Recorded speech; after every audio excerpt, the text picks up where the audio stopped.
Welcome to VidZet, your home for careful consideration of our common concerns. I'm Dr. Ted Noel. Once again, I thank you for your patience with my technical problems. They seem to have centered in my computer's motherboard, which was responsible for a number of glitches I've worked around for a while. It's been replaced, and all appears well now. Among other things, I find myself waiting for proper inspiration to comment. I don't want to be like Hannity, who gives a daily recitation of how Hillary bleach-bitted, acid-washed, and smashed with a hammer her electronic devices. I need to have something worthwhile to say. During the president's campaign, Donald Trump's rallies were often interrupted by chants of, "Lock her up!"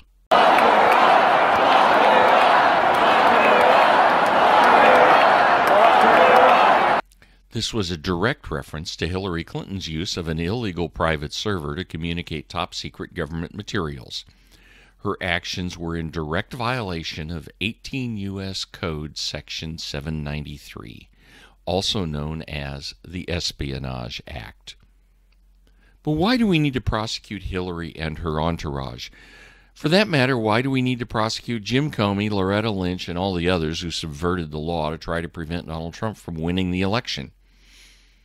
Does it matter that there is solid evidence that Hillary's server was hacked at least 5 times with at least one of the hackers in Russia? After all, that server isn't being used anymore, and Hillary isn't in office, so she can't sell favors to anyone anymore. But didn't she sell a big chunk of our uranium assets to the Russians? And isn't that a military and national security issue? Should we listen to Alan Dershowitz, who repeatedly claims that prosecuting Hillary would be expanding the criminal law or the grounds for impeachment against your enemies? The key question here is rather simple. What is the function of law and law enforcement? Why do we need law and law enforcement? Laws exist to protect people from evil. To explain that, let's do a little thought experiment. Suppose there were no laws. You could take anything from me without any legal hazard. Of course, I could take it back if I was strong enough. If this sounds a lot like the Book of Eli, it ought to. That world was run by the strongest gang. Your only way to survive was to stay on their good side. But you never knew when the winds would change direction. Let's change the scene. Now we're in Mad Max. There are laws, but the police are largely impotent. So gangs run wild, murdering at will with minimal concern for law enforcement. Only Mel Gibson's rogue cop is able to bring the gang to a form of extrajudicial street justice. Let's get a little more civilized. Steve McQueen's Frank Bullitt is a police officer trying to do his job within the law and police rules.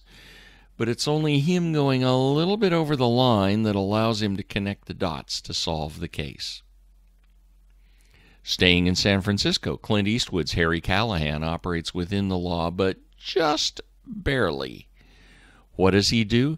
He serves and protects. He puts his own life on the line to protect others. And if you're not sure about that, watch the lunch sequence in the opening minutes of Dirty Harry. What's going on here? In short, in every case there are rules. In the Book of Eli, the rules are arbitrary and at the whim of the mob boss. No one is safe. As we progress through Mad Max to Dirty Harry, we find that the rules are far more detailed and serve to protect the safety of the community. But what would happen if the bank robber Callahan arrested was simply let go? Yeah, there's law, but no punishment for breaking it. So why not break it again? Dirty Harry isn't likely to be there next time. Listen to Sir Thomas More in A Man for All Seasons.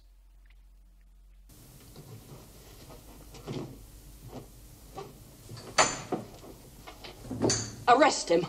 For what? He's dangerous. For libel, he's a spy. Father, that man's bad. There's no law against that. There is God's law. Then God can arrest him. While you talk, he's gone. And go he should if he were the devil himself until he broke the law. So, now you'd give the devil benefit of law? Yes, what would you do? Cut a great road through the law to get after the devil? Yes. I'd cut down every law in England to do that. Oh? And when the last law was down and the devil turned round on you, where would you hide, Roper, the laws all being flat? This country is planted thick with laws from coast to coast, man's laws, not God's, and if you cut them down, and you're just the man to do it, do you really think you could stand upright in the winds that would blow then? Notice his clear statement. If we get rid of the laws, who is going to protect us from the devil? Pundits repeatedly claim that whatever Hillary Clinton did was no harm, no foul.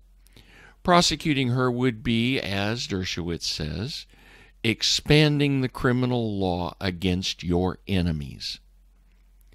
But this is completely missing the point.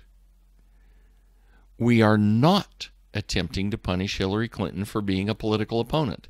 That's what the left does.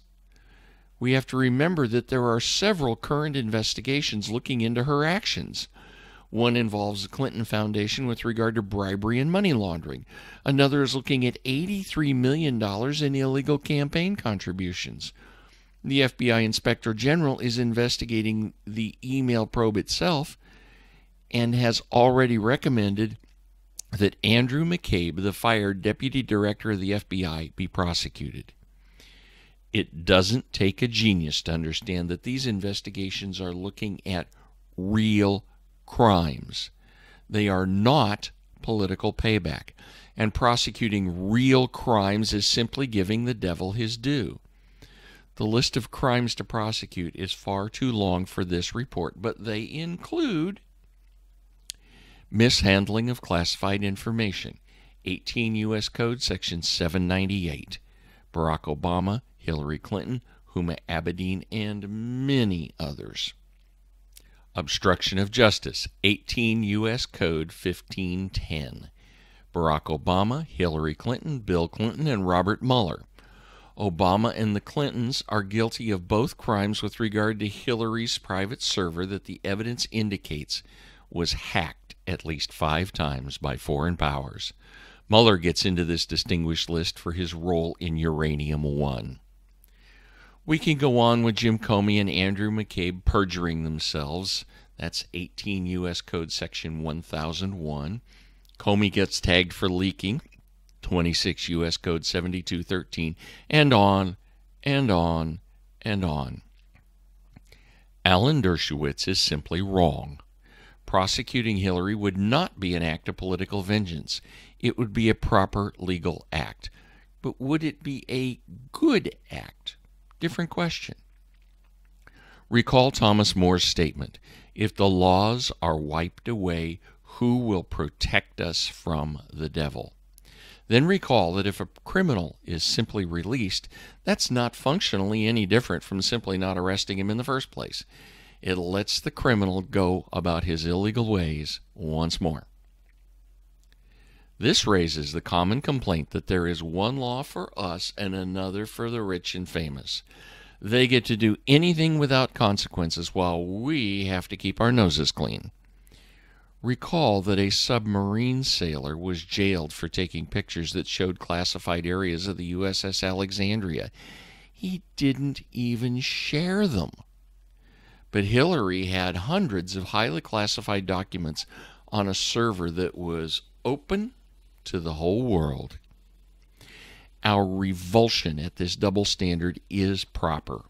For laws to have any meaning, they must apply universally. Otherwise, the elites can exploit ordinary citizens with impunity.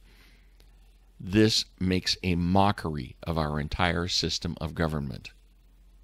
Prosecuting Hillary, Bill, Comey, McCabe, and a host of others is required if our country is to survive. But notice, I did not say convicting.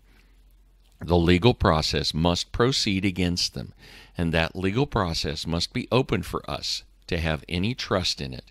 If they are acquitted like O.J. and Casey Anthony were, we will still know that they were at real jeopardy, just like the rest of us, if we do wrong. Please support VidZ on Patreon, like us on Facebook, and follow @VidZ on Twitter. Until next time, I'm Dr. Ted Noel. Thank you.